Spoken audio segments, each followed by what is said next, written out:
What is up, my friends? So let's talk about only murders in the building. Now, I've been watching the show for some time now, but I haven't really talked about any of the episodes.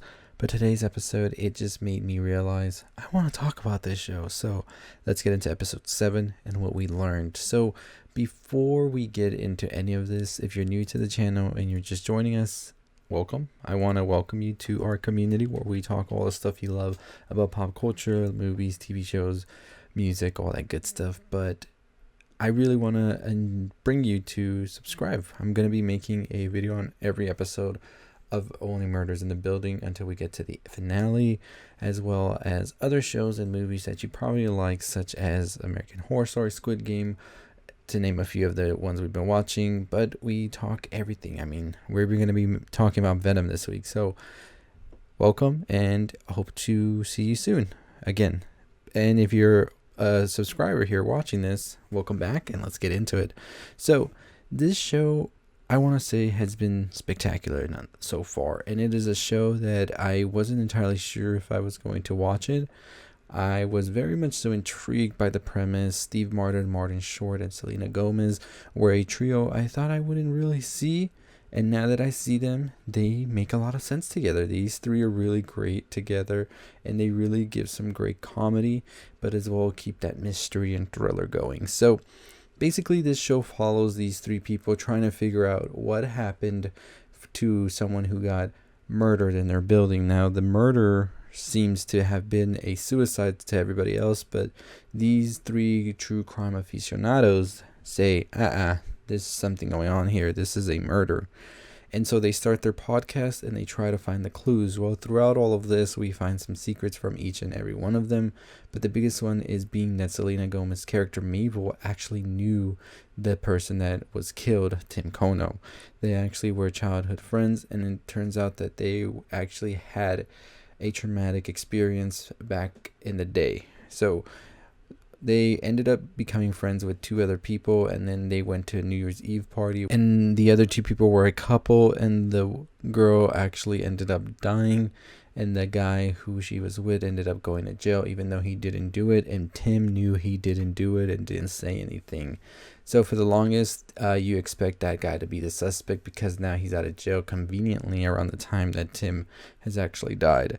And so you see this back and forth going with them trying to figure out all the clues, all of this. But today's episode was entirely different, and for many reasons. First and foremost, there was one single line spoken, and I thought that was insane how they were able to pull that off. One of the things that happens as well in this episode is we finally learn who the killer really is.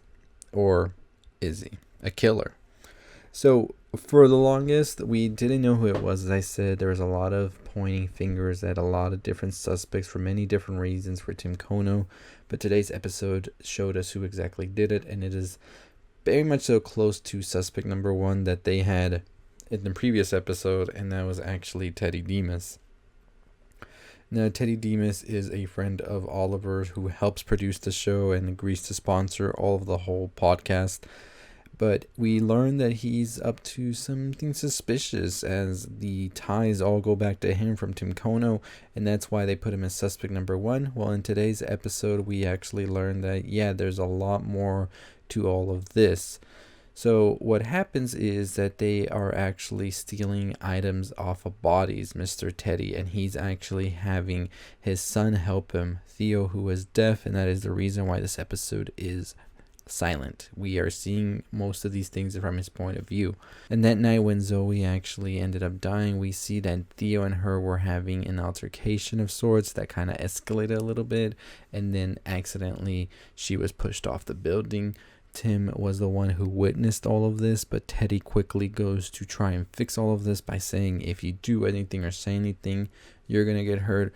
More specifically, Mabel's going to get hurt. And so this is the reason I think that we see Tim has been very distant from Mabel throughout before he actually died. And that probably was the biggest reason why we saw him ultimately die. There must have been something that brought all of this back, and they were ready to pretty much just off him.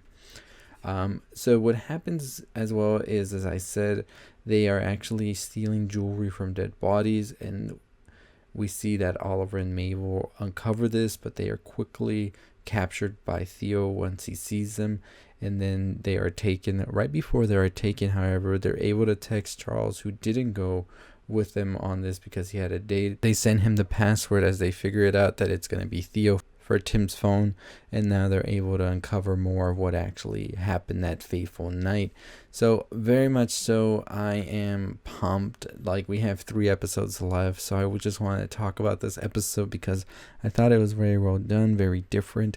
Like I said, did not expect it to be all silent, but I mean, when now that we look back at all the previous episodes, it makes sense how all of this actually happened. And like I said, it will be interesting to see what exactly Theo and Teddy try to explain the situation, because we as viewers already saw that this was an accident what happened, but it doesn't make sense. But we're not sure if this is how it's going to be viewed by everybody else, right? Because in everybody else's eyes, Zoe was murdered, pushed off, whatever you want to call it. But as we saw, it was a complete accident.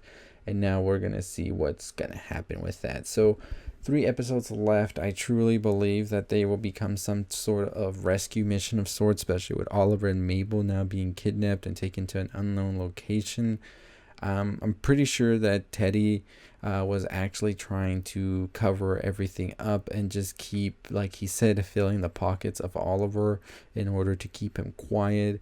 And that's why he was so behind the podcast for so long, because it made no sense why out of nowhere he would just be like, I want all in on this podcast right after so much being neglectful to it and all of that, especially after that Jimmy Fallon presentation when it was like they were making fun of everything, but he was still very much so wanting to do the podcast. So there's our answer right there, because his son was actually the one that could be incriminated and he don't want that. So we're going to wait and see how all of this plays out. Definitely enjoying this show. 3 episodes left, and I'm pumped. I'm pumped to see how it's all going to wrap up. One of the best things you could definitely catch up on right now. So let me know your thoughts below. What do you think is going to happen? Like I said, I think the next 2 episodes are going to be a rescue mission where there's going to have to be a savior here, and it's going to have to be Charles. Charles is going to have to become Brazos, as he was in that TV show back in the day, and come here and save Oliver and Mabel. So we'll see how all of that will unfold. Let me know your thoughts. Let me know your theories down below. And as always, that's going to do it for me. I will be making an episode every time a new episode comes out, so stay tuned for that next week. 3 episodes left, so yeah. Anyways, I'll see all of you next time. Check out the video on the left. Make sure you're subscribed. Turn on the bell for notifications. I'll see you next time. Stay safe. Stay positive.